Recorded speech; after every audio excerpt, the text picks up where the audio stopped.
ఎవరికైనా ఏమనిపిస్తుందంటే బిడ్డ గురించి మాట్లాడుతుంటే అది ఆయుక్షీణం అంటారు.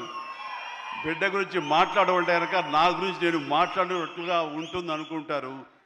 అవన్నీ పక్కన పెడితే ఒక తోటి నటుడుగా ఈ ఇండస్ట్రీలో ఒక సీనియర్ యాక్టర్గా ఇలాంటి ఇంటెన్సిటీ, ఇలాంటి ఇన్వాల్వ్మెంట్ తోటి, ఇంత హై యాక్షన్ తోటి, డ్యాన్సులతోటి, ఎమోషనల్ సీన్స్ తోటి అన్ని రకాలుగా, అంటే ఒక ఆర్టిస్ట్కి ఎన్ని రకాల కోణాలు ఉండాలి, అన్ని కోణాలను పరిపక్వత సాధించి దాన్ని 100% బియాండ్ 100% తెర మీద చూపించేటువంటి చరణ్ నేను మనస్ఫూర్తిగా అభినందిస్తున్నాను.